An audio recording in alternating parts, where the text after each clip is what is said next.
Bueno, esta mañana contento de estar aquí para compartir un poco de la palabra del Señor. Quiero leer, si me permiten, para abrir con la palabra de Dios, Apocalipsis capítulo 2, versos 12 y 13. Dice así la palabra del Señor, Apocalipsis 2, versos 12 y 13. Y escribe al ángel de la iglesia en Pérgamo, el que tiene la espada aguda de dos filos, dice esto: yo conozco tus obras y dónde moras, donde está el trono de Satanás, pero retienes mi nombre y no has negado mi fe, ni aun en los días en que Antipas, mi testigo fiel, fue muerto entre vosotros, donde mora Satanás. Testigo fiel, testigos fieles. Si esta mañana, mis hermanos, yo exclamara a manera de exaltación al Señor que el Señor es fiel, ¿usted diría con convicción en su corazón que el Señor realmente es fiel? Él es fiel, ¿verdad? ¿Ha sido fiel el Señor para con usted? Así es, el Señor ha sido fiel. Si hoy usted se levantó y recibió el perdón de Dios por su gracia, su fortaleza en medio de la situación difícil, su sanidad, si el Señor lo ha sanado, o aunque no lo haya sanado, ¿verdad? Sus promesas lo han confortado en medio de la prueba, y si tiene paz en su corazón, usted puede decir: el Señor es fiel. Amén. En Salmos 36:5, el rey David adoraba al Señor diciéndole: Jehová, hasta los cielos llega tu misericordia, y tu fidelidad alcanza hasta las nubes. Una forma en la que el rey David trataba de explicar en su limitación humana hasta dónde llega la fidelidad de Dios. Y bueno, él vio las nubes, él vio los cielos, vio la creación de Dios y dijo: ¿cómo puedo medir la fidelidad de Dios? Vio las nubes y dijo: hasta allá es tu fidelidad, hasta los cielos. La fidelidad de Dios, mis hermanos, tiene que ver con su misericordia, con su perdón. Él es fiel en perdonar, ¿verdad que sí? Su provisión, Él es fiel proveyéndonos. Su fortaleza, sus promesas, su presencia entre nosotros, su presencia en tu casa. Su fidelidad se refleja también cuando su Espíritu Santo nos guía. Los hijos de Dios, dice Romanos 8:14, somos guiados por el Espíritu de Dios, amén. Ahí se refleja la fidelidad de Dios en tu vida y en la mía, cuando somos guiados en su palabra, corrigiéndonos, en su seguridad de la salvación por fe, y en que somos sus hijos. Ahí se muestra, ahí percibimos, podemos sentir la fidelidad de Dios. Entonces, Dios es fiel. ¿Cuántos dicen amén a eso? El Señor es fiel. Lo hemos cantado y lo experimentamos cada día.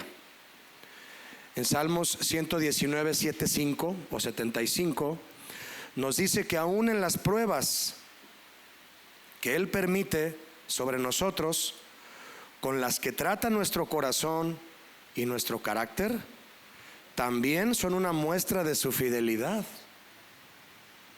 El hecho de que el Señor permita dificultades para moldear nuestro carácter es porque Él es fiel. Dice el Salmo: conozco, oh Jehová, que tus juicios son justos. Es decir, lo que tú decides hacer, Señor, tus preceptos, tus mandamientos, todo lo que decides sobre mi vida y permites es justo, no es injusto. Y que conforme a tu fidelidad me afligiste. Así que si tú estás pasando por una situación que sabes que Dios la está permitiendo para tratar tu vida, es porque Dios es fiel. No te va a dejar como estás. Él es fiel para terminar la obra que comenzó en ti. ¿O quieres que te deje como estás ahorita? Yo no. Yo no quiero que me deje el Señor como estoy ahorita. Y para eso Él permite cosas que siguen moldeándome. Imagínate si un pedazo de madera al que le están metiendo un clavo pudiera hablar. ¿Qué diría ese pedazo de madera, verdad? O cuando la están tallando con una garlopa, ¿qué diría la madera? Pero no se queja el pedazo de madera. Por eso decimos si hablara, ¿verdad? Pero luego es presentado ese trozo de madera en un escalón de la escalera de madera, en un hermoso barandal de madera, y ahí está haciendo su función. Pero tuvo que ser moldeada, transformada, tallada, clavada, golpeada, porque el carpintero es fiel para terminar la obra que comenzó en nosotros. Amén. En Salmos 40:10 dice que David experimentaba de continuo la fidelidad del Señor y la proclamaba con alabanza.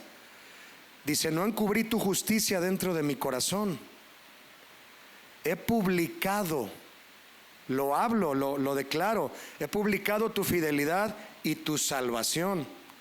No oculté tu misericordia y tu verdad en grande asamblea. Donde tengo oportunidad de hacerlo, hablo de ti, Señor, de que tú has sido fiel en mi vida. Has sido fiel en mi matrimonio, en mi familia, en mi trabajo, me has sostenido. El Señor es fiel. Amén, iglesia. He publicado tu fidelidad y tu salvación, decía David. La pregunta es aquí, mis hermanos: ¿cómo publicamos la fidelidad de Dios? Con nuestra vida. La vida cristiana, entre otros llamados que tiene a cumplir, entre las responsabilidades que tenemos, es serle fieles a Él. Proclamamos: Señor, eres fiel. Él también demanda de nosotros fidelidad. Amén. A ser santos como Él es santo, a ser fieles como Él es fiel, a ser testigos fieles. Hace un momento que usted leyó conmigo Apocalipsis, hablábamos de un testigo fiel. El título testigo fiel es muy significativo en la Biblia. Ese título, testigo fiel. En lo personal, no sé qué piensa usted, me parece un título muy emotivo y, por supuesto, muy desafiante, muy retador. Testigo fiel. Vamos a ver a la mayor profundidad posible qué hay detrás de este título, porque el Señor nos llama a ser testigos fieles. ¿Pero qué significa eso? Si tú quieres obtener un título de arquitecto, tienes una idea de lo que eso es, pero hasta que entras a la facultad de arquitectura, te das cuenta de lo que hay detrás de ese título, de lo que un arquitecto es capaz de hacer, de planear, de diseñar y de la nada imaginarse un edificio, una construcción enorme y hacerla realidad junto con los ingenieros. Pero tiene que prepararse y conocer a fondo lo que es la arquitectura. El título de testigo fiel es un título que tiene profundidad. ¿Qué significa? En primer lugar, la palabra testigo, si tú lo recuerdas, porque yo sé que aquí les enseñan muy bien la palabra de Dios, viene de la palabra martus, que es mártir. Y fíjate, cuando tú encuentras el significado de una sola palabra, te cambia la forma en entenderlo, obviamente, porque conoces el trasfondo y eso te lleva a otro entendimiento, totalmente. Entonces, te dicen: ¿quieres ser testigo? Sí. Es decir, quiero afirmar una verdad que están diciendo porque yo vi el accidente. Yo soy testigo de que ese carro se pasó el alto. ¿Usted lo vio? Sí. ¿A usted es testigo? Sí, yo lo vi. Además, estaba tomando un video con mi celular y aquí está el video. Entonces testifico con pruebas y yo lo vi. Es fácil ser testigo en ese sentido. Pero cuando tú dices que testigo es mártir, cambia la cosa, ¿verdad? ¿Qué es un mártir? Alguien que muere, que da la vida por un objetivo. Mártir es uno que da testimonio con su muerte, no solo hablando. Yo vi que se pasó el alto. Testificas hablando, pero hay que testificar muriendo para ser mártir.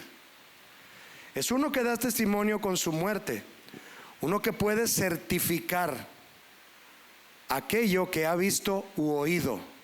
Lo que vio y oyó, da su vida para demostrar que es una verdad. Es entonces un cambio muy radical el que nos trae al entendimiento saber el trasfondo de lo que hay de la palabra testigo. Culturalmente solemos decir de alguien que a quien le tenemos mucha confianza, o te piden una recomendación de alguien, ¿verdad? Oye, fíjate que vino a pedirme trabajo esta persona, ¿tú lo conoces? Sí. Yo pondría mis manos en el fuego por él. ¿Cuántos han oído esta frase? ¿Por qué decimos eso? Porque confías tanto en la persona, en que es veraz su comportamiento, que serías capaz de dar tu vida por la persona. Entonces, ser testigo no es cualquier cosa, hablando en términos bíblicos. Y luego viene el término fiel. Testigo fiel. Fiel es una palabra que significa estar seguro, ser verdadero, ser confiable y honrado. Un testigo fiel entonces es alguien que vive y muere defendiendo la verdad que tiene cautivado su ser. Yo le pregunto a usted, ¿Cristo murió? ¿Cuántos dicen amén? Al que no diga amén, lo vamos a exorcizar a la salida, amén. Cristo murió por la verdad, para poner la verdad en alto. La verdad, mis hermanos, que nos hizo libres. La verdad que te hizo libre a ti y a mí no es una cosa, es una persona. La verdad para ti y para mí es una persona, se llama Jesús. Él dijo, yo soy la verdad, y murió para mostrar que esa verdad está por sobre todo concepto humano que quiera decir yo soy el Salvador. Pero como Él es el único que murió y resucitó, entonces Él es nuestra verdad. Él es la verdad que murió y resucitó, que testificó la verdad del Padre en la cruz del Calvario, muriendo. Jesús es el testigo fiel por excelencia. El título por excelencia de testigo fiel se le debe ante nadie más a Cristo. ¿De cuántos Cristo es su testigo fiel? Él murió por nosotros. Él es la verdad. Y su verdad, al resucitar Él de entre los muertos, nos levantó a ti y a mí también de la muerte. Fuimos resucitados con Cristo. Entonces, un testigo fiel es alguien que vive y muere. Jesús vivió y murió defendiendo la verdad que Él mismo es. Si tú dices que eres un testigo fiel como cristiano, tendrás que ser alguien que vive y muere, dispuesto a morir por la verdad que ha cautivado tu ser. En la versión bíblica Reina Valera del 60, el título de testigo fiel fue adjudicado en Apocalipsis sobre dos personajes.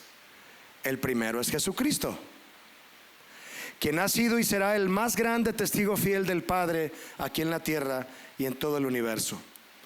Apocalipsis 3:14 dice que Jesús es el amén. La palabra amén, mis hermanos, no es cualquier palabra. Cuando tú terminas una oración y dices amén, lo que estás diciendo es así sea. Pero no solo así sea lo que el Padre ha prometido, sino lo que tú tienes que hacer. Señor, yo me comprometo a ser fiel a mi esposa. Dame fuerzas para ser fiel a mis hijos, a mi iglesia, a mis pastores, a orar por ellos. Señor, me comprometo a interceder por ellos. Amén. ¿Qué dije cuando dije amén? Que me comprometo a cumplir lo que oré. Yo mismo soy mi testigo de que haré lo que prometí hacer. Jesús es el amén. ¿De qué? De todo lo que el Padre prometió. En Él las promesas del Padre son sí y son amén. Él es el amén. Amén no es cualquier palabra. Cuando tú cierres tus oraciones diciendo amén, estás poniendo el sello, amén. Jesús es el amén. Le pregunto, ¿Él cumplió lo que prometió? Él dijo, consumado es. Él es el amén. Cuidado cuando digas amén. ¿Amén? Amén. Él es el testigo fiel y verdadero, el principio de la creación de Dios. Jesús hizo los cielos y la tierra. Él es el agente de la creación. Dice también Juan capítulo 1, habla de eso. Él es el fiel y verdadero. Él es el mártir por excelencia. El mártir, Jesús, nuestro mártir amado, el único mártir que nos da salvación. Amén. Otros murieron por Cristo, pero el que dio su vida por nosotros para salvarnos, el único, es Jesús. Y es el único mártir que ha resucitado para sentarse a la diestra del Padre y vivir por los siglos. Amén. Apocalipsis 1:5 dice, y de Jesucristo, el testigo fiel. ¿Quién es el testigo fiel por excelencia? Jesucristo, el primogénito de los muertos y el soberano de los reyes de la tierra, al que nos amó y nos lavó de nuestros pecados con su sangre. Jesús no fue, mis hermanos, un testigo más entre otros testigos o mártires que el Señor levantó para llevar su palabra y dar su vida por ella. Jesús es el testigo fiel, el mártir fiel, por quien es Él y por todo lo que hizo. Él mismo es el evangelio y la verdad, por la que muchos testigos fieles, mártires fieles, han dado su vida, como Pablo o Pedro entre los bíblicos, otros en las crónicas históricas, quienes fueron mártires de Jesús, muriendo ejecutados dolorosamente, como Esteban, por su fidelidad al evangelio, por su fidelidad a la verdad, por su fidelidad a Jesús. En este verso 5 de Apocalipsis que le leí, el apóstol Juan describe la personalidad y obra de Jesús de forma resumida pero muy contundente en su faceta como testigo fiel. Y si usted y yo aspiramos a ser testigos fieles, para entender qué significa ese título, tenemos que exaltar a Jesús y conocerlo en su faceta de testigo fiel. Primeramente, Él es el primogénito de los muertos, porque entre todos los que han muerto, Él es el primero en levantarse de la muerte por su poder y sin la ayuda de nadie. A Jesús nadie le dijo, sal fuera, Jesús. Él solito se levantó. El poder que le levantó de entre los muertos, que es el Espíritu Santo, ahora es el que nos levanta a ti y a mí a la vida nueva en Cristo. A Jesús nadie le quitó la vida. Lo mataron, pero nadie le quitó la vida. Él la entregó y Él la volvió a tomar. ¿Cuántos entienden eso aquí? Él lo dijo, a mí nadie me quita la vida, yo la entrego. A un testigo nadie lo obliga a morir, él está dispuesto a morir. Son dos cosas muy diferentes. No que él llegue y se suicide. No, lo matan, lo martirizan, muere porque lo matan, pero porque estuvo dispuesto a morir. No lo obligaron, no tuvieron que forcejearlo. Yo puedo imaginarme a Esteban cuando fue apedreado porque hizo rechinar los dientes a todos los que lo escuchaban predicar. Les dio toda una cátedra desde Génesis para que pudieran entender a quién habían matado en el Calvario. Pues ese que ustedes mataron en el Calvario ahora es el Salvador y resucitó y está a la diestra del Padre y quiere salvarlos a ustedes, y todos muertos de coraje le dijeron, ya saquen a este de aquí. Lo pusieron en un pozo. ¿Sí sabías que a los que apedreaban los metían a un pozo para que no se pudieran salir? Y ahí les dejaban caer piedras grandes. No eran pedradas con resortera, eran piedras grandes, dejárselas caer a la espalda, a la cabeza, y luego ya caídos a las piernas, a los pies, hacerlos pedazos. Y Esteban poco a poco, piedra, una piedra tras otra, y en eso se abren los cielos y él ve, y se ve al Hijo del Hombre sentado a la diestra del Padre. Señor, no les tomes en cuenta este pecado. Esos son mártires, mi hermano. En este verso 5 Entonces está esta personalidad de Jesús, el primogénito de los muertos. Otra característica que está aquí es que Él es el soberano de los reyes de la tierra. Porque por su obediencia y fidelidad suprema de Jesús, el Padre le dio un nombre que es sobre todo nombre, ante quien toda rodilla se doblará y toda lengua confesará que Él es Señor. Al que nos amó, porque su obra y su muerte en la cruz, en obediencia al Padre, fue por amor a la humanidad, y a quien le recibe, a quien dice yo te quiero en mi vida, Jesús, Él le da el poder de ser hecho hijo de Dios. Y nos lavó de nuestros pecados con su sangre, porque su entrega fue única, al igual que su sangre. El tipo de sangre de Cristo es único, mis hermanos. No hay ningún banco de sangre que contenga la sangre de Cristo ahí almacenada. Usted sabe que estoy hablando alegóricamente. Es una sangre única y pura que nos ha lavado de nuestros pecados. ¿A cuántos el Señor Jesús ha lavado aquí? Sangre con la cual Él pagó el precio de nuestra salvación y nos lavó de nuestros pecados para ser nuevas criaturas y llevarnos al Padre. Por todo esto, mis hermanos, y mucho más, el Señor Jesús es el testigo fiel. Y no solo eso, sino que Él es el testigo eterno del Padre. Y a eso agréguele que estando Él sentado a la diestra del Padre, dice el apóstol Pablo, que Él intercede por nosotros. ¿Se imagina usted a Jesús intercediendo por nosotros? Testificando de nosotros. ¿Te imaginas diciéndole Jesús al Padre allá a su derecha, volteando con el Padre? Padre, yo conozco a ese joven que está en casa de oración La Piedad. Yo lo he visto luchar por la santidad. Yo lo he visto apartarse del pecado. Padre, yo te pido que lo bendiga. Imagínate a Jesús intercediendo por ti y dejando que su Espíritu Santo te siga guiando, diciéndole al Padre, Padre, él ha luchado por una vida en santidad. Vamos a bendecirlo, vamos a fortalecerlo para que siga caminando en santidad. ¿Te imaginas? ¿Recuerdas cuando Jesús dijo de Natanael, lo vio venir de lejos? ¿Y qué dijo de Natanael? He ahí a un israelita verdadero en quien no hay engaño. A Jesús le gusta hablar bien de quienes le echan ganas, y a los que no le están echando ganas, pues los empuja a echarle ganas. Él es testigo. Él le gusta estarnos animando. Cristo es amor, mis hermanos. Cristo es un caballero y no nos deja de nuestra mano derecha. Amén. En Mateo 28:20, en sus últimas palabras antes de ascender a los cielos, Jesús dijo a sus discípulos: he aquí yo estoy con vosotros todos los días hasta el fin del mundo. Amén. ¿Lo ha cumplido? Lo ha cumplido. Él está contigo, Él está conmigo. ¿Cuántos de ustedes se sienten discípulos de Jesús aquí? Quienes viven en una relación cercana con Él, buscando su rostro y su voluntad, saben que su promesa de que Él estará con nosotros hasta el fin del mundo es una verdad que Él cumple.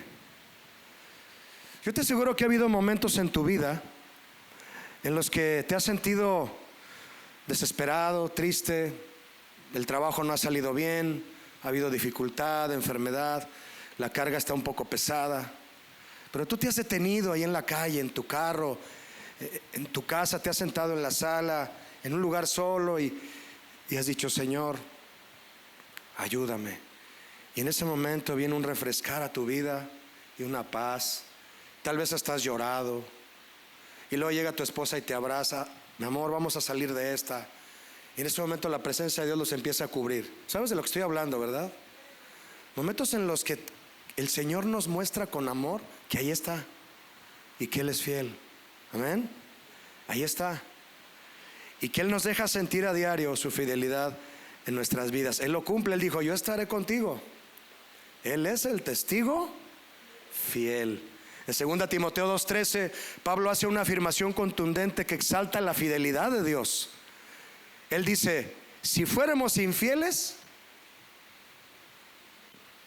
Él permanece fiel. Él no puede negarse a sí mismo. Él permanece fiel. Es decir, El Señor no se va a retraer de ninguna de sus promesas. Él no será infiel como muchos de nosotros a veces solemos serlo. En medio de este mundo lleno de incertidumbre, los hijos de Dios tenemos algo seguro e inamovible, y es que el Señor es fiel. Una y otra vez lo declararemos. El Señor Jesucristo, mis hermanos, es el testigo fiel de nuestras vidas, porque vino a traernos la verdad. Él es la verdad que nos hizo libres, y el amor que nos profesó es fiel hasta la muerte, y muerte de cruz. Él dijo que no había amor más grande que el que da su vida ¿por quién? Por sus amigos. Hasta amigos nos quiere llamar, para darnos vida y vida en abundancia. Él es el mártir fiel y verdadero de nuestra alma. En Apocalipsis 2:13 y 2:12 y 13 se menciona el segundo personaje descrito bajo el título de testigo fiel. ¿Quién fue el primero? Jesús. ¿Quién es el segundo? Bueno, y aunque es Juan quien lo escribió, al que le dijeron testigo fiel, no fue Juan quien lo dijo que es su testigo fiel, fue el Señor Jesús. El personaje se llamaba Antipas, pero ¿quién lo llamó testigo fiel? Repito, Juan cuando escribió el Apocalipsis, o Jesús. Jesús dijo: Antipas, mi testigo fiel. Le dijo a la iglesia de Pérgamo, y escribe al ángel de la iglesia en Pérgamo, al pastor, el que tiene la espada aguda de dos filos, dice esto: yo conozco tus obras y donde moras, donde está el trono de Satanás, pero retienes mi nombre y no has negado mi fe, ni aun en los días en que Antipas, mi testigo fiel, fue muerto entre ustedes, donde mora Satanás. Antipas fue otro cristiano en Asia que sufrió martirio por su fe después de Esteban. ¿Quién llamó testigo fiel a Antipas? Perdóneme, Jesús. Antipas, mi testigo fiel. Y qué importante que haya dicho mí, como cuando el Señor ordenó a los levitas en Éxodo y Números, siempre les dijo mis sacerdotes. ¿Cuántos pertenecen al Señor aquí? Eres su siervo, eres su hijo. Amén.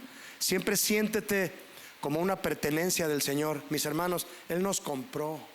Y cuando tú compras algo con tu dinero, ¿de quién es eso? Es tuyo. Si tú compraste tu coche con tu dinero y pusiste la factura a tu nombre, es tu carro. Por eso siempre di: Señor, mi vida es tuya, yo soy tuyo. Y es importante que haya dicho Jesús, mi testigo fiel. Cada detalle en la Biblia, mis hermanos, es importante meditarlo. Estas palabras, Antipas, mi testigo fiel, son la única reseña y biografía que se conoce de Antipas. Usted puede encontrar la biografía de muchos personajes en internet, páginas de biografía. Simplemente busque la biografía de Benito Juárez, de otros presidentes, de un personaje importante que haya hecho algo sobresaliente. Entonces usted busque la biografía de Antipas, el de Apocalipsis, solo le va a aparecer esto. Solo le va a aparecer que Jesús dijo: Antipas, mi testigo fiel. Es todo. ¿Es necesario que Cristo diga algo más de nosotros? ¿Qué piensa usted? Con eso. ¿Qué quieres que diga en tu epitafio cuando mueras? ¿Todo lo que hiciste? Dueño de esto, hizo esto, donó todo esto. No, todo ahí. No, que te hagan un epitafio de 4 metros, ¿no? Ahí en la tumba. Si le hicieron un epitafio a Antipas, pudo haber dicho nada más: palabras de Jesús: Antipas, mi testigo fiel. Es todo.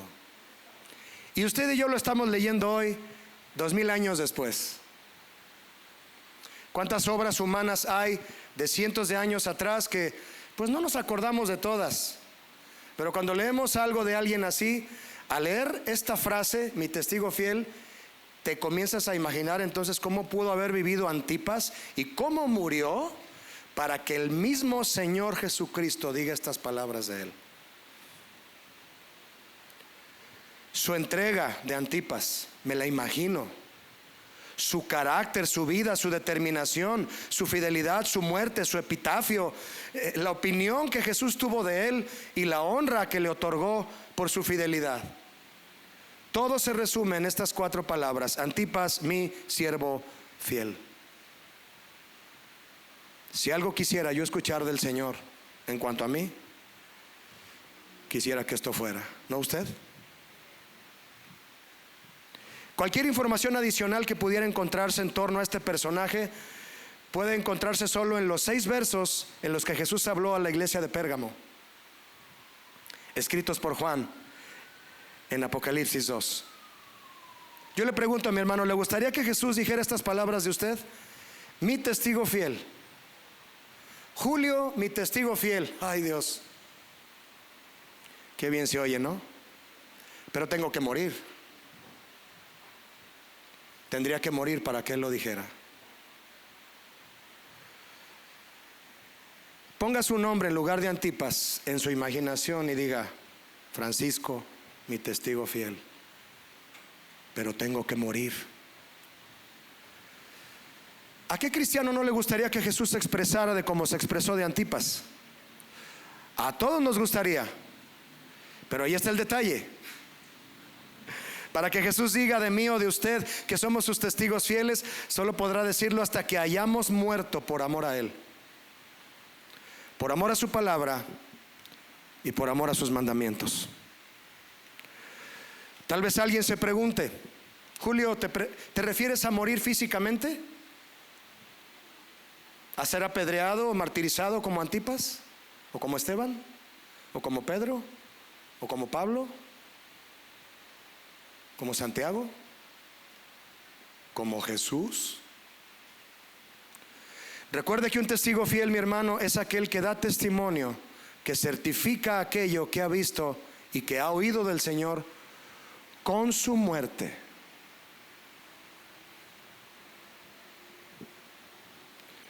Si tú amas a tu esposa, varón, ¿cuántos varones hay aquí que aman a su esposa? Ahí están. Si tu esposa está en peligro, ¿darías tu vida por ella? Díganlo más fuerte, varones, que las oigan ellas.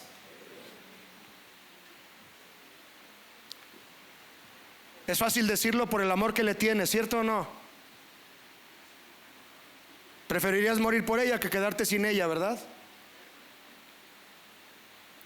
A ese grado, mis hermanos, debe estar la convicción de un testigo de Cristo, de todo cristiano, de dar la vida cada día, de morir a lo carnal cada día, para que Cristo diga de ti y de mí: testigo fiel, testigo viviente, dispuesto a dar la vida, pero eres testigo. Testigo fiel es aquel que muere por la verdad del Evangelio en todas las formas posibles que podría morir. ¿Por qué Jesús se expresó así de Antipas? ¿Qué hizo? ¿Cómo vivió para que Jesús se expresara así de él? Veamos primero el contexto, mis hermanos, de la iglesia en Pérgamo a la que pertenecía Antipas. Es el verso 12 de Apocalipsis 2. ¿Dónde vivía Antipas? Bueno, y escribe al ángel de la iglesia en Pérgamo, el que tiene la espada aguda de 2 filos, dice esto. En primer lugar, el que está hablando es el que tiene la espada más filosa de todas. ¿Cuántos dicen amén a eso? La espada aguda de 2 filos. Así como los romanos usaban la espada como señal de autoridad y juicio, cualquier soldado romano, mis hermanos, que trajera una espada, de esas espadas de más de 1 metro de largas, ¿qué digo 1 metro? No sé, así, unas espadas que a veces tenían que sostenerlas con las 2 manos. Cualquier soldado romano que trajera una espada de esas delante de un judío era: cuídate, es autoridad, y aquí estoy, y yo tengo la autoridad de hacerte daño si es necesario. Así como los romanos usaban la espada como señal de autoridad y de juicio, Jesucristo muestra su espada aguda de 2 filos que representa la suprema autoridad de Dios y su juicio. La espada de Jesús tiene más filo y poder que la espada del emperador. Es decir, la palabra de Dios en nosotros nos da el poder para permanecer fieles a su voluntad. Hay muchas espadas que se levantan hoy en día. Espadas en la educación, espadas en la idiosincrasia, espadas en la ideología. Se meten en las escuelas, quieren educar a nuestros hijos de tal forma. Quieren legislar, los senadores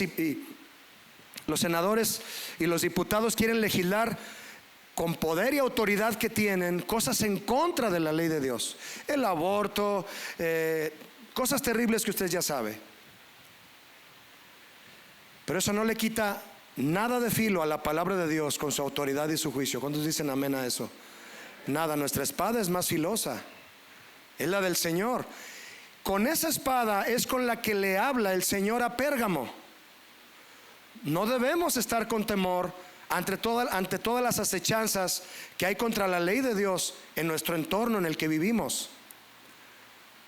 La palabra de Dios en nosotros entonces nos da poder para permanecer fieles a su voluntad, a sus mandamientos y a su santidad, sin importar cuán imponente parezca la espada de los gobiernos actuales, quienes imponen las leyes y acciones contrarias a los principios de Dios a la iglesia. Llega tu hijo a la casa o tu hija que recibió una clase de filosofía en la facultad, o ya les están enseñando cosas en la primaria, en la secundaria, contrarias a la ley de Dios, el asunto del género, el asunto del aborto, todo contrario a la ley de Dios, espadas con las que quieren atravesar a tus hijos. Pero tú pones en la mano de tu hijo y de tu hija la espada de la Biblia, la espada de dos filos, con la que ellos se defienden. Y dicen, no, la espada de Cristo tiene más filo y tiene doble filo. No voy a tener temor. Eso nos hace vivir como testigos fieles ante toda esta adversidad. Nos quieren atravesar con sus espadas, pero Jesús nos ha dado la suya. Nosotros enseñamos continuamente a nuestros hijos a temer y amar la palabra del Señor, para que cuando les toque a ellos decidan ser fieles a los mandamientos y a la santidad del Señor. Es decir, que nuestros hijos sean testigos fieles. Apocalipsis 2:13 le dice a la iglesia de Pérgamo el Señor: yo conozco tus obras, yo te conozco bien. ¿Y dónde vives? Vives en Guadalamorra, así le llamo yo, Guadalamorra, como Sodoma y Gomorra, ¿verdad? Y cada ciudad de nuestro país, cada ciudad en el mundo, mis hermanos, pequeñas, grandes, medianas, son como Pérgamo, porque Satanás es el príncipe de este mundo y hay que estar conscientes de eso. Yo conozco tus obras y dónde vives. Sé que estás rodeado de pecado y de tentación. Sé que cuando sales de la iglesia inicia la batalla de tentación. Yo les decía en la mañana, aquí mis hermanos en este auditorio no peleamos la batalla. Podemos cantar cantos de batalla y de guerra, pero nos preparan espiritualmente para salir a la verdadera batalla. Aquí nadie pelea nada. Aquí solo estamos por fe. Aquí solo estamos vencedor. Nada más preparándonos. La batalla está allá afuera. Y fíjate qué curiosidad. Muchos pelean la batalla en la iglesia y afuera son vencidos, porque no entendemos que la batalla no es en la iglesia, es allá afuera. Dice el Señor: yo sé dónde vives. Yo sé las tentaciones y los peligros que hay en tu ciudad, en tu trabajo, en tu entorno, en la calle. Yo sé a lo que estás expuesto. Donde está el trono de Satanás. Y muchos cristianos hoy no están conscientes de eso. Salen a la calle y al mundo después de haber venido a la iglesia pensando que todo es miel sobre hojuelas. Hay una batalla allá afuera, mis hermanos. ¿Estamos conscientes todos de eso? El Señor lo sabe. El Señor nos está diciendo: yo lo sé. Pérgamo era una ciudad moderna, un centro de cultura griega y educación. Tenían una biblioteca, se cree que tenía más de 200,000 volúmenes. La biblioteca de Pérgamo era una cosmopolita la ciudad, pero también era el centro de 4 sectas de adoración a ídolos. Esto representa el pecado en general, la idolatría en general, nada diferente a la actualidad. Y debido a esas sectas de idolatría, a Pérgamo se le llamaba la ciudad donde Satanás tiene su trono. Así le decían. ¿Cómo le dicen a Las Vegas? ¿Cómo le dicen a la ciudad de Las Vegas? La ciudad del pecado. The Sin City. Sin prejuicios, sin problema, así le dicen. La ciudad del pecado. ¿Por qué será?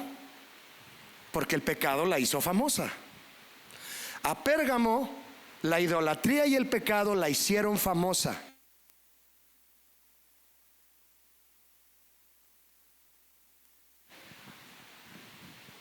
Gracias, Cris. Sí, gracias. El pecado y la idolatría hizo famosa a Pérgamo. La iglesia de hoy, mis hermanos, necesita pedir constantemente sabiduría a Dios para poder distinguir las cosas y costumbres que pertenecen a la obra de Satanás de las que pertenecen a la obra de Dios. Necesitamos sabiduría para distinguir lo santo de lo profano, lo puro de lo impuro, lo edificante de lo destructivo, lo sano de lo dañino. No me responda, pero yo le pregunto, ¿usted tiene toda la sabiduría ya de Dios para distinguir entre todo esto?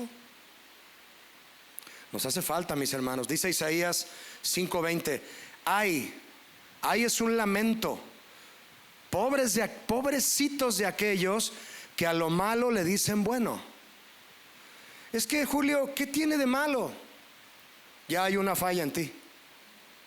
El pastor te dice con la palabra de Dios en la mano, eso no está bien, mi hermano, eso es pecado.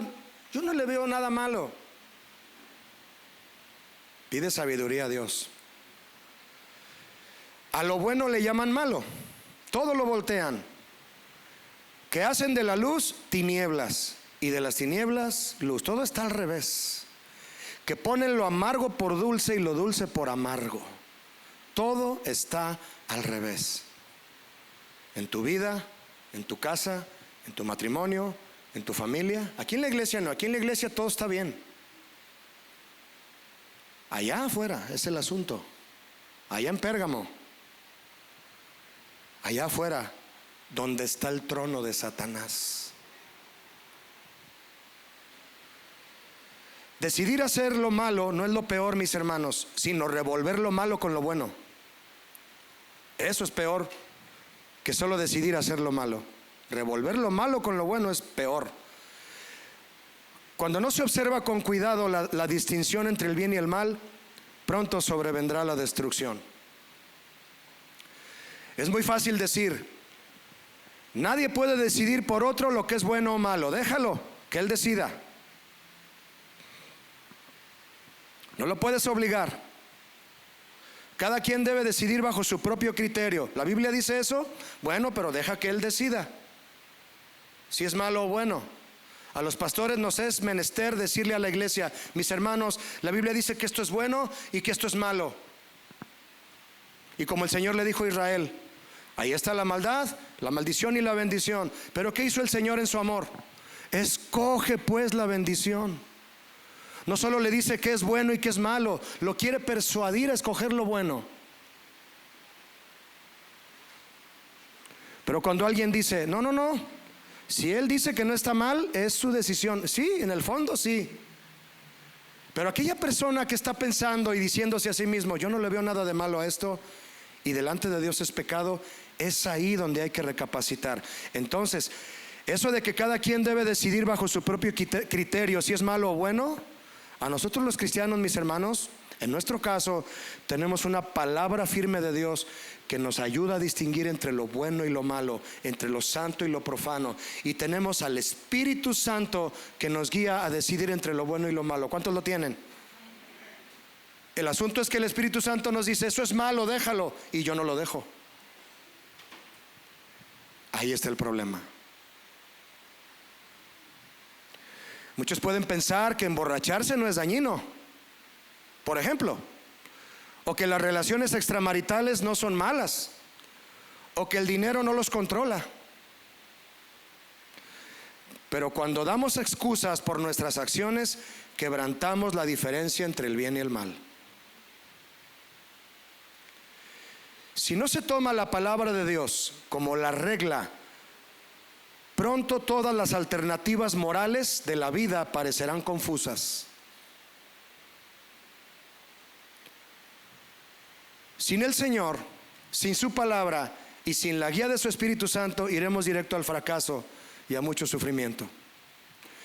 En Apocalipsis 2:14, mis hermanos, leemos entonces que la iglesia de Pérgamo tenía cosas buenas, que aún el Señor Jesús les reconoce. Claro que el Señor ve lo bueno que hay en ti. Claro que lo ve y lo resalta, y te va a animar a que sigas adelante en eso. Le dice a Pérgamo: reconoces mi nombre y no has negado mi fe en medio de la persecución. Son grandes virtudes cristianas estas, pero había cosas malas de las que no se habían dado cuenta. Decía el rey David: líbrame de los pecados que me son ocultos. Y Jesús les habla de las cosas que no alcanzaban a ver para que pudieran descubrirlas. ¿Cómo te hace ver, varón, el Señor las fallas que hay ocultas en ti y no te has dado cuenta? A través de tu esposa, puede ser. Escúchala. A través de tus hijos, escúchalos. Papá, es que esto y esto. A mí no me grite, yo soy su padre. No, escucha a tu hijo. Escúchalo, escucha a tu hija. Escucha a tu esposa. Hermana, escucha a tu esposo. No, es que yo soy así y sí he cambiado, pero hay cosas que en mí ya están arraigadas. Así déjame, por favor. Eso no solo ofende a tu esposo, ofende a Dios. Porque el cristianismo es un proceso de cambio. Y al decir yo no puedo cambiar, yo así soy, ofendemos al poder transformador del Espíritu Santo. Jesús le hace ver a Pérgamo en qué está mal. Jesús jamás te va a hacer ver en qué estás mal sin hacerte ver en qué estás bien. Él es un caballero. Por eso el esposo puede llegar con su esposa o con sus hijos: mira, hijo, eres bien aplicado en la escuela, eres cumplido en casa, no, estoy orgulloso de ti, hijo o hija. Pero hijo, ten cuidado con esto. No le respondas así a tu mamá. No esto, y cumple con tu ministerio, y ahí vas. Y tu hijo: mira, mi papá reconoce lo que hago bien, pero me corrige en lo que hago mal. ¿Cuántos aceptan la corrección del Señor? ¿Sabes por qué la aceptamos? Si la aceptas, porque no todos dijeron amén. ¿Cuántos aceptan la corrección del Señor? Ahora sí. ¿Sabes por qué la aceptamos? Por el amor con que nos muestra cuando hacemos las cosas bien. Yo reconozco que esto y esto y esto, Pérgamo, pero aquí la estás regando. Escucha. Un hombre dispuesto a ser transformado por la palabra de Dios es un testigo fiel.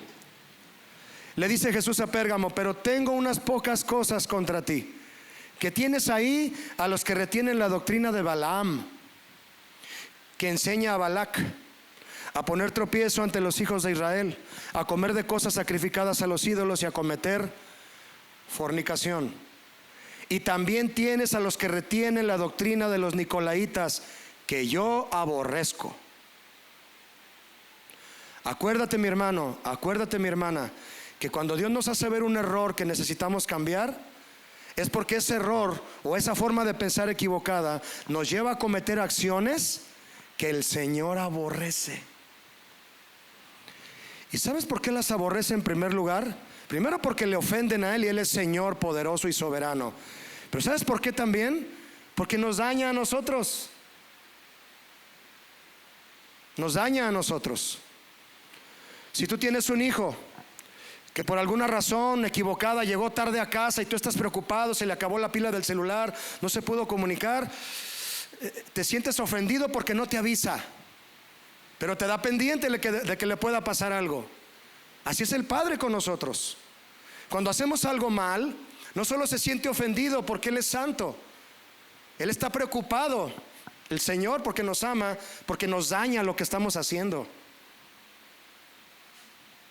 Él es un Padre amoroso, amén. Las doctrinas de Balaam y los nicolaítas no eran otra cosa más que enseñanzas que hacían tropezar a la iglesia y arrastrarla a la doctrina y a la inmoralidad. Pecados que siempre han ido de la mano tras la destrucción de la gente: herejía e inmoralidad.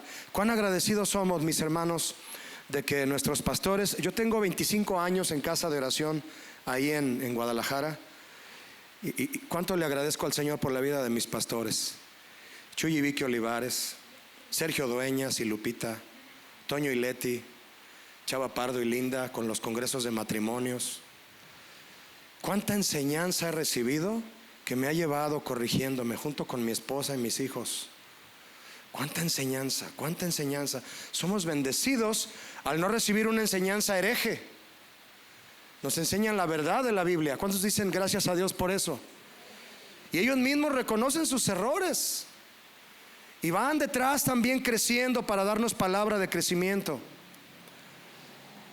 Pero hay que cuidar cuando a través de otros medios, porque estamos rodeados de medios, de redes, de internet, de redes sociales, estamos rodeados de medios por los cuales la herejía quiere entrar, la inmoralidad quiere entrar. La inmoralidad no toca la puerta, mis hermanos, derrumba la puerta, si tú lo permites.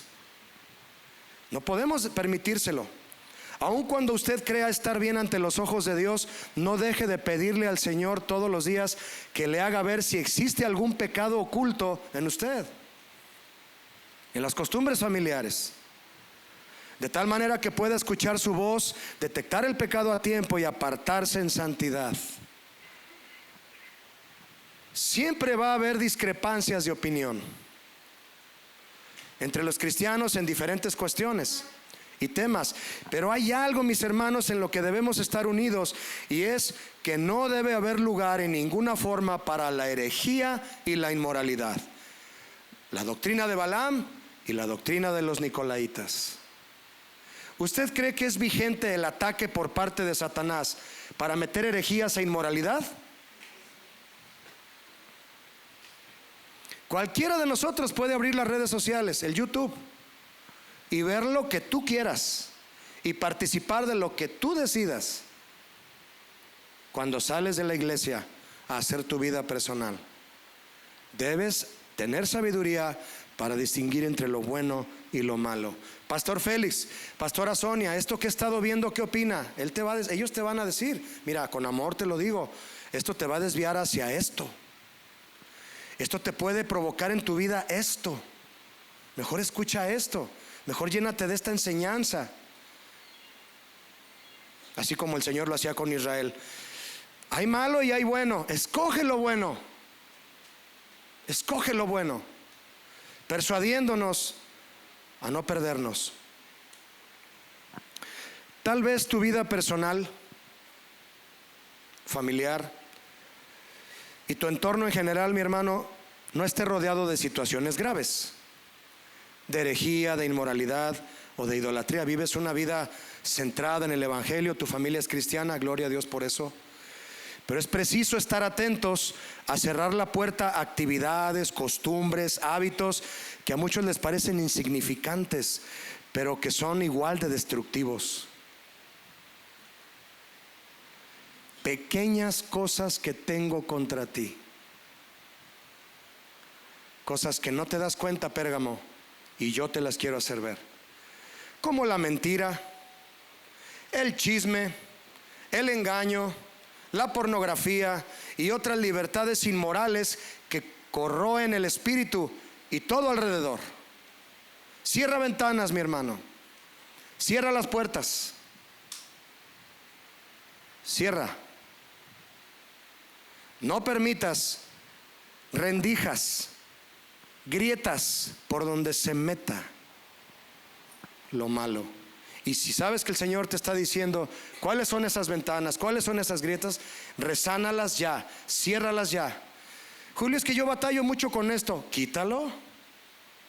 Es que en la red social me sale esto. Quítalo. Yo decía en la mañana que mi hija, que ya está en la facultad, Desde la preparatoria, cuando le dejaron una tarea, la maestra decía, ahí en Facebook les va a aparecer esto, y ahí los veo. Y mi hija levantó la mano y dijo, maestra, ¿hay otra forma en que yo pueda ver lo de la tarea porque no tengo Facebook? Voltearon todos a verla así. Y todos casi a coro, ¿que no tienes Facebook? Es un bicho raro el que no tiene Facebook ahora,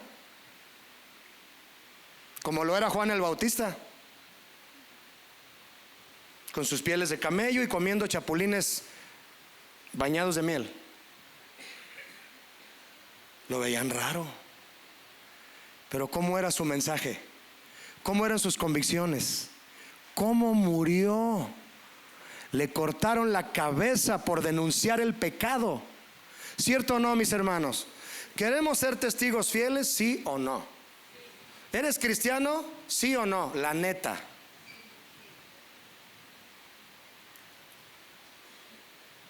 Bueno, vamos a hacerlo. Cierra ventanas, cierra cosas. ¿Me estás diciendo que cierre esto y esto y esto, Julio?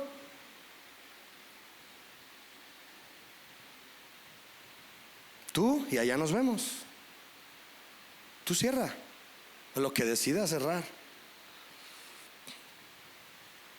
La mentira, el chisme, el engaño, la pornografía y libertades inmorales que corroen tu espíritu y todo tu alrededor. No te permitas tolerar el pecado bajo la presión de personas de mente abierta. Tu espada es más filosa que la de ellos. Sueltas la espada de la palabra y agarras la espada de la mentira. Agarras la espada del aborto. Agarras la espada de la diversidad de género. Agarras la espada del ateísmo. Y ya estás ahí en el puño, empuñándola, ya viviendo como. Y crees que tiene poder esa espada. Son navajitas de plástico, mi hermano, ante la espada del Espíritu. No la sueltes. No te permitas tolerar el pecado bajo la presión de personas de mente abierta. Júntate con gente que tenga la mente de Cristo. No acomodes tu fe a las costumbres de otros. Sé diferente. Y ser diferente es ser como Cristo. El acomodarse puede definirse como mezclar cualidades de otros, de dos cosas diferentes, o una concesión de principios. Relaciona y coopera con la gente tanto como puedas, pero rechaza toda lealtad, compañerismo y participación que te puedan conducir a prácticas inmorales. Si usted ha comenzado, mi hermano, a sentir que lo impuro y lo profano se han asomado a su vida o a su casa por cosas o costumbres a las que les abrió la puerta por error o por ignorancia, y que en realidad pertenecen a la obra de Satanás, escucha la voz del Señor y atiéndela. Atiéndela antes de que la destrucción sea mayor o total en tu casa. Verso 21 de Isaías 5. Ay de los sabios en sus propios ojos. Es que yo estoy bien, pastor. En mi casa estamos bien. ¿Está bien? Y de los que son prudentes delante de sí mismos. O sea, yo decido lo que está bien. La Biblia sí me dice entre esto y esto, pero yo veo que esto no está tan mal. ¿Ok? No confíe en su propia prudencia para decidir lo que es bueno y malo. Apéguese al mandamiento del Señor, ore por sabiduría y pida consejo. Todo esto lo llevará a una decisión segura que agrade al Señor. Amén, mis hermanos. Si deseamos realmente ser testigos fieles del Señor, debemos comenzar entonces a morir. Dice la Biblia, hagan morir en vosotros lo terrenal. Lo carnal, háganlo morir. Si queremos ser testigos, ya lo dijimos, debemos morir por la pureza y la santidad del Señor, vivir por ellas en nuestra vida y en nuestra familia. Para que una familia sea testigo fiel del Señor, tiene que ser una familia bíblica. Me gusta mucho ese término, una familia bíblica. Volviendo a Apocalipsis 2:13, cuando Jesús menciona el trono de Satanás, puede que se refiera a un altar de 70 metros dedicado a Zeus, o al hecho de que Pérgamo era el centro del culto al emperador. Adoraban al emperador también. Y de los otros ídolos sobresalientes que adoraban, el dios principal de la ciudad de Pérgamo estaba simbolizado por una serpiente y lo llamaban Escolapio, el dios de la medicina. Y a ese dios se le consideraba el dios de la sanidad. Y gente de todas partes iba a Pérgamo en busca de sanidad de parte de ese dios. Gente que solo quería ser sana para seguir pecando. Ser sanos para seguir pecando. Por eso, si el Señor no nos sana, es porque nos quiere mansitos. A Pablo le dijo: no te voy a sanar, Pablo, y se lo pidió 3 veces. ¿Y qué le dijo a Pablo? Con mi gracia tienes. Siempre me he preguntado qué hicieron aquellos 9 leprosos que ni gracias le vinieron a dar a Jesús. ¿Se lo ha preguntado? Solo uno vino y le dijo: Señor, gracias por sanarme de la lepra. ¿Y qué le dijo Jesús a ese? Tu fe te ha salvado. Solo uno se entregó a Jesús al haberlo sanado. ¿Qué hicieron los otros 9? ¿Fueron a la iglesia? Solo a sanar. Y ya se fueron a una vida como a ellos les pareciera. A eso iba la gente a Pérgamo, a sanar. Qué controversia, ¿no, mis hermanos? Que no seamos testigos que venimos a la iglesia por beneficios de Dios. No, venimos porque somos de Él, porque le vamos a ser fieles, porque Él fue fiel a nosotros al dar su vida por nuestra salvación. ¿Cuántos dicen amén aquí? Existen hombres y mujeres enfermos que con poder adquisitivo o sin él darían lo que fuera por obtener sanidad, pero no precisamente para entregar su vida a Dios, sino para seguir viviendo en sus propios planes. Para los hijos de Dios, las enfermedades no pueden ni deben ser un obstáculo para continuar y seguir viviendo fieles a Él y a su palabra. No era fácil ser cristiano en Pérgamo. No es fácil ser cristiano en Guadalajara. No es fácil ser cristiano en La Piedad. No es fácil ser cristiano en ninguna parte del mundo.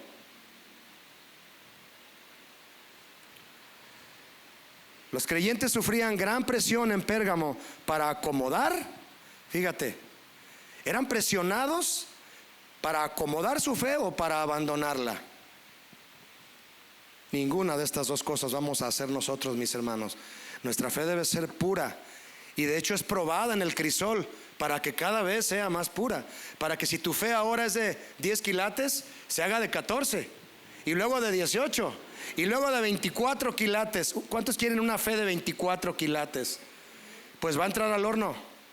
El Señor te va a probar, pero no vas a acomodarla. Ya, mi fe de 10 quilates, con eso tengo, toda llena de impurezas. No, mis hermanos. Mira cómo inicia Jesús su mensaje a la iglesia en Apocalipsis 2:13. Yo conozco tus obras y dónde moras. Escucha, mi hermano, esta es palabra de Jesús para ti. Yo sé lo que haces. Sé que vienes a la iglesia, sé que quieres agradarme, sé que quieres vivir apartado del pecado. He visto todos los intentos y esfuerzos que has hecho por dejar esos pecados y costumbres. Lo sé muy bien. El Señor te conoce, mi hermano. El Señor te conoce, mi hermana. Te conozco, dice el Señor, y sé dónde moras. Sé bien del ambiente que te rodea y te pone a prueba. Yo lo sé. Yo sé que batallas para ser cristiano. Yo lo sé. Sé que hay luchas y dificultades, enfermedades y situaciones, y sé muy bien que quieres ser fiel a mí. El Señor conoce nuestras luchas, mis hermanos. Él sabe que quieres ser un buen cristiano, si quieres serlo. Yo no sé quién quiere serlo aquí, el Señor sí lo sabe. El Señor Jesús les dice: no has negado mi fe. Se refiere a que aquellos cristianos habían sido obligados a negar su fe bajo pena de muerte. Mis hermanos, nosotros los creyentes de Occidente, aquí en esta ciudad, aún no llegamos a este modelo tirano de gobierno, que ya no nos dejen venir a la iglesia, que si te ven con una Biblia te meten a la cárcel, que si nos reunimos nos van a meter a la cárcel a todos, Y que si el pastor Félix insiste en predicar, lo van a meter a la cárcel y lo van a martirizar. No, todavía no llegamos a eso. Pero nuestra fidelidad al Señor debe ser como si lo estuviéramos. El testigo fiel de Dios es aquel que vive muriendo. Vive muriendo a todo lo impuro y profano, y consciente de que si pierde el sentido del sacrificio, si pierdes el sentido del sacrificio, mi hermano, es decir, si relajas tu fe, si pierdes el sentido de la entrega y de la determinación, debido a que nadie te amenaza de muerte por tu fe, entonces te puedes relajar tanto que puedes abandonar tu compromiso. Y eres creyente, pero no eres cristiano. Y mucho menos somos testigos fieles. El escritor a los Hebreos en 12, 3 y 4 dice lo siguiente: consideren a aquel que sufrió tal contradicción de pecadores contra sí mismo, para que vuestro ánimo no se canse hasta desmayar, porque aún no han resistido hasta la sangre. Combatiendo contra, ¿qué significa eso? Combatiendo contra el pecado. Todavía no los amenazan de muerte. Es una advertencia con amor. Se refiere, mis hermanos, a que los cristianos hebreos enfrentaban tiempos difíciles de persecución, pero ninguno de ellos todavía había muerto por su fe. Como todavía estaban vivos, el escritor los exhorta a continuar esa carrera. Así como Cristo no se rindió, tampoco ellos debían rendirse. Nuestra batalla, mis hermanos, por nuestra fe aún no ha llegado a ese grado en el que tengamos que resistir hasta la sangre. En China no te dejan andar con una Biblia. Hay lugares en el mundo donde ya no los dejan reunirse, donde los pastores los meten a la cárcel.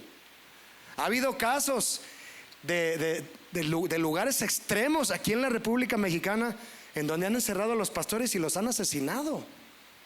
Misioneros. Como no llegamos a eso, no nos preocupa. Y tenemos una fe religiosa.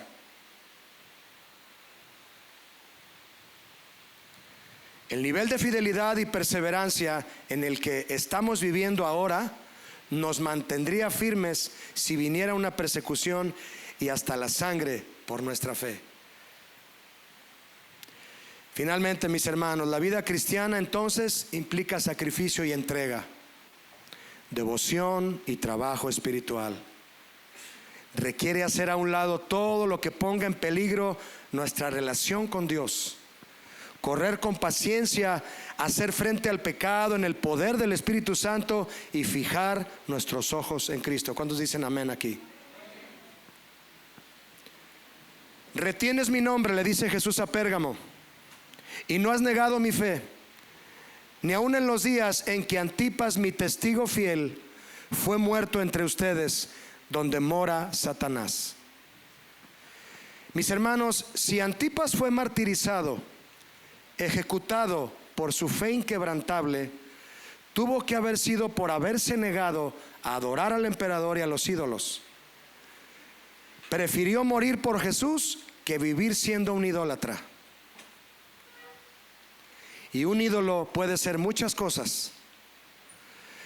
Cuando un cristiano proclama, ya no seré más un idólatra, yo sé que muchos de nosotros dejamos ídolos visibles, los rompimos, nos deshicimos de ellos, los quemamos. Pero cuando tú realmente dijiste, ya no seré un idólatra, ¿qué significa eso, mis hermanos? ¿Ya no corremos el peligro de la idolatría como cristianos hoy en día? Mira, cuando tú dices ya no seré un idólatra, eso te compromete a dejar cosas que tal vez jamás imaginarías que podrían llegar a ser ídolos en tu vida. Para eso se necesita sabiduría y un apego fiel a la palabra, para evitar de verdad que haya dioses delante de ti y del Señor. Finalmente, mis hermanos, esta reflexión: testigos fieles. Testigo fiel es un título, yo lo quiero. ¿Cuántos lo quieren? Testigo es el título. Testimonio es los hechos. Fidelidad es la trayectoria a través de la entrega, perseverancia y devoción, sin importar las circunstancias. Cualquiera puede mostrar un testimonio temporal de su amor por el Señor, escúchame, pero no cualquiera llega a mostrar un testimonio fiel de su amor por el Señor. La fidelidad implica tomar el arado y no mirar atrás absolutamente por nada. Tú puedes abandonar al Señor hoy y van a pasar 10 años y el Señor te permite vivirlos. Y después de 10 años tú te enfermas, caes en cama y el Señor te habla, todavía tiene misericordia de ti. Y ahí en la cama llega alguien y te visita y te dice: arrepiéntete de tus pecados, vuelve con el Señor. Y en ese momento de tu muerte vuelves al Señor y Él te perdona.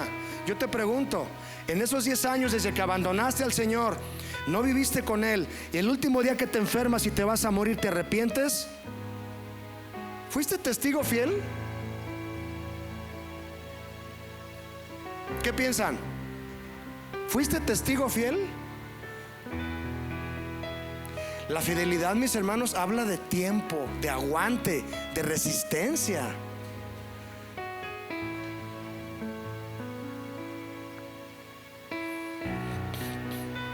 Testigo fiel.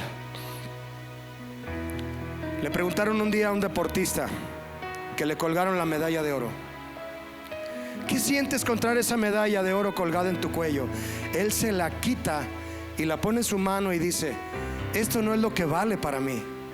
Lo que vale para mí es todos los meses que entrené, los meses que corrí, me caí y me levanté y me corté las rodillas y me volví a levantar, me deshidraté, pero me paré, y siempre en todo ese tiempo mi entrenador estuvo conmigo y yo le hice caso en todo. Y ahora que corrí la carrera y gané, mi medalla es para él. Mis hermanos, la carrera cuenta, no solo la medalla. Testigos fieles. Manténganse, mis hermanos, manténganse firmes. Amén, mis hermanos. Manténganse firmes. No es complicado ser testigos temporales, testigos semanales, testigos cadochos, de cada 8 días. Pero ser testigo fiel habla de una vida rendida. ¿En qué momento te muestras como un testigo fiel ante el Señor? Cuando vives muriendo a ti, dando tu vida en todas aquellas áreas de compromiso en las que el Señor te ha encargado ser fiel hasta el final. Atiende a tu esposa, varón. Atiende a tus hijos. Trabaja con ganas. Ven a la iglesia. No te eches para atrás. Sé testigo fiel en tu matrimonio y en tu familia. Eres un testigo fiel, mi hermano, mi hermana, cuando eres fiel a tu esposa, varón, o a tu esposo, mujer. Eres un testigo fiel del Señor. Cuando eres fiel a tus padres, joven, jovencita, eres testigo fiel del Señor. Cuando eres fiel a tus hijos, también lo eres. Cuando eres fiel en tu trabajo y en tus responsabilidades de proveer a los tuyos, eres testigo fiel del Señor. Cuando te mantienes firme, sabio y callado mientras te ultrajan por tu fe y tus convicciones, también eres testigo fiel del Señor por tu conducta y sin palabras. Cuando estás solo y llega la tentación, si te sometes al Señor, resistes al diablo y rechazas la tentación, eres un testigo fiel ahí del Señor. Cuando lleguen a amenazarte por tus convicciones y por hablar de Cristo, será una gran oportunidad para mostrar que eres testigo fiel del Señor. Cuando llegue el día en que tengas que combatir hasta la sangre por combatir contra el pecado, será otra gran oportunidad para mostrar que eres testigo fiel del Señor. Para terminar y orar juntos, mis hermanos, Hebreos 10:23. Mantengamos firme, sin fluctuar, sin titubear. No te eches para atrás, no mires atrás. Hoy viniste a la iglesia, sigue haciéndolo. Hoy atendiste a tu esposa, varón, sigue atendiéndola. La profesión de nuestra esperanza, porque fiel es el que prometió.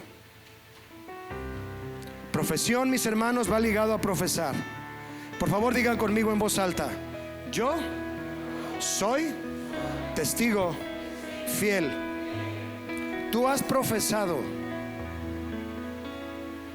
Lo que acabas de decir es tu profesión. Lo que has dicho es tu profesión. Esa profesión que acabas de decir, manténla sin fluctuar. Porque el que te está ayudando a ser testigo fiel lo prometió y será fiel hasta el final. Por lo tanto, nosotros podemos ser testigos fieles hasta el final. Amén. Quiero invitarte a cerrar tus ojos. Cuánto le agradezco al Señor por tu atención a la palabra, porque viniste a la iglesia, mi hermano, mi hermana, y pusiste atención a la palabra. El Señor ve eso, ¿sabías? Y te va a recompensar dándote la fuerza para cultivar esta palabra con tu obediencia, y te va a bendecir. La obediencia trae bendición. Levanta tu voz conmigo y dile: Señor, gracias por ser fiel. Primero, tu fidelidad sea exaltada por siempre. Y en mi respuesta a ti, Señor, a tu palabra, yo te he declarado, he escuchado, he aprendido y me he comprometido a ser un testigo fiel. Señor, que esto que he profesado hoy lo mantenga sin fluctuar, lo mantenga sin titubear, sin echarme para atrás, comprometido contigo. Como dice el Salmo 50, te ofreceré sacrificios de alabanza, Señor, y cumpliré mis compromisos contigo, con mi esposa, con mi esposo, la mujer, con tus hijos, con mis padres, con mi iglesia, con mis pastores. Y con respecto al mundo, ahí donde Satanás tiene su trono, sacaré mi espada, que es más filosa y mayor que todas las espadas del mundo, y hablaré la verdad, y ninguna espada traspasará mi alma, porque mi escudo de la fe estará levantado para resistir con fe. Y si llegase a morir por amor a ti, Jesús, es ganancia para mí, porque soy tu mártir fiel, y cada día viviré muriendo por la verdad que me ha hecho libre, y esa verdad eres tú, Jesús. Ahora ponte de pie y exáltalo, mi hermano, y vamos a adorarlo. Vamos a exaltar su fidelidad. Gracias, Señor.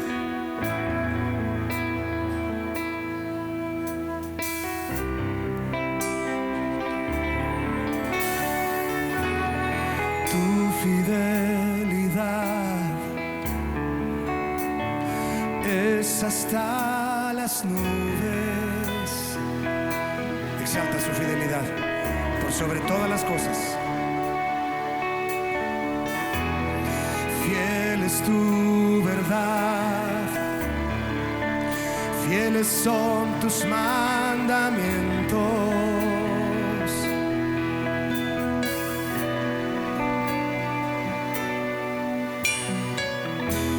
Por tu fidelidad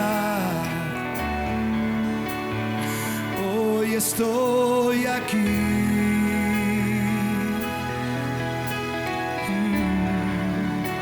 Por tu fiel amor, Señor, por tu fiel amor, que es inagotable.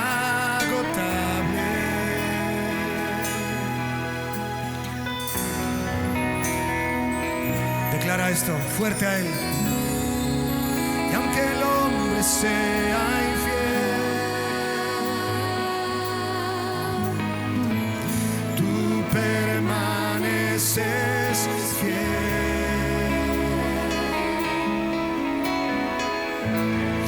De generación a generación, díselo a Él, es tu fidelidad. Ahora levanta tu voz y dile: te amo,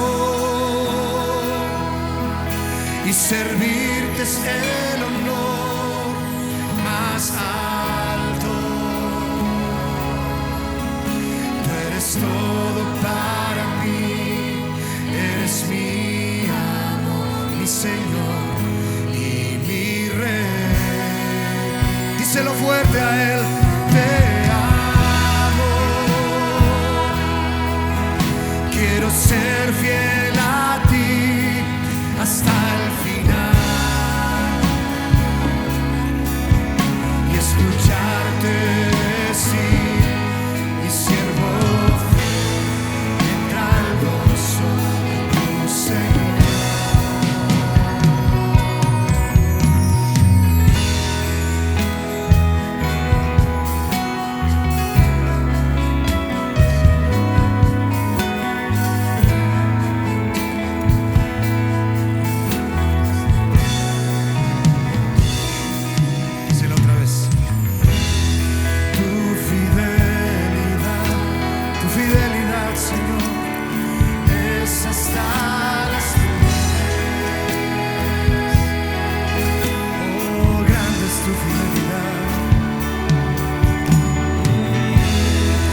fuerza, Señor, es por tu amor, por tu fiel amor, que es inagotable.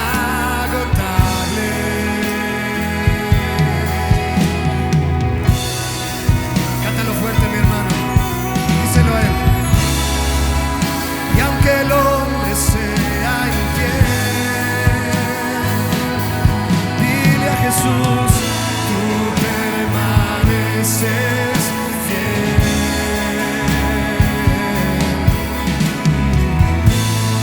De generación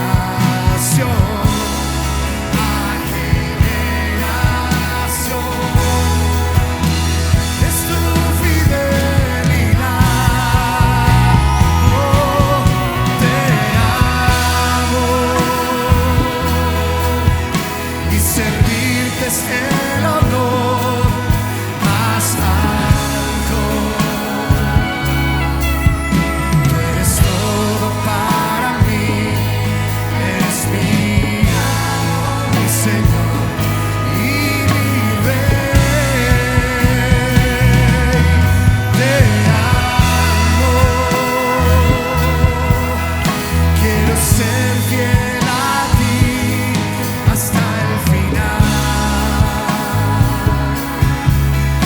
y escucharte decir, mi siervo fiel, entra al gozo de tu Señor.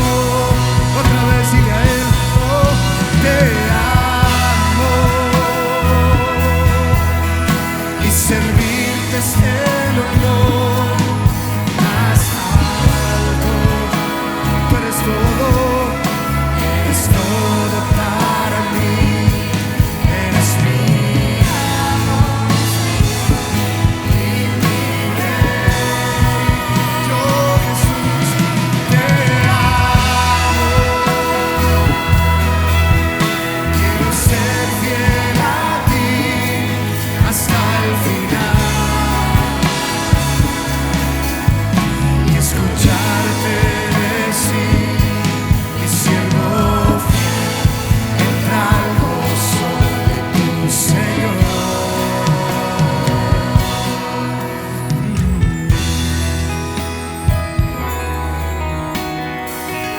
Cada uno de nosotros adoramos al Señor de una manera individual. Haz una última oración muy personal. Dile, Señor, aquí estoy para ti. Aquí está mi vida, mi trabajo, mi ministerio, mi matrimonio, mi familia. Todo es por ti, en ti y para ti, Señor. Todo es para ti, Señor. La, la, la, la, la, la, la.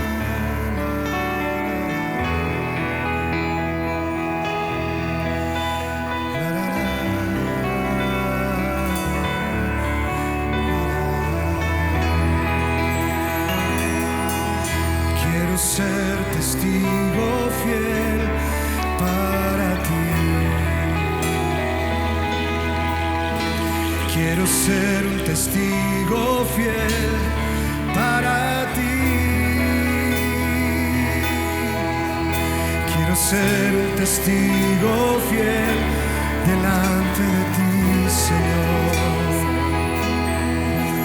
Quiero siempre vivir por ti en santidad. Quiero siempre estar por ti dispuesto, Señor. Quiero ser testigo fiel para ti. Aplaudamos a Jesús, el testigo fiel y verdadero. Gracias, Señor. Gracias, Jesús.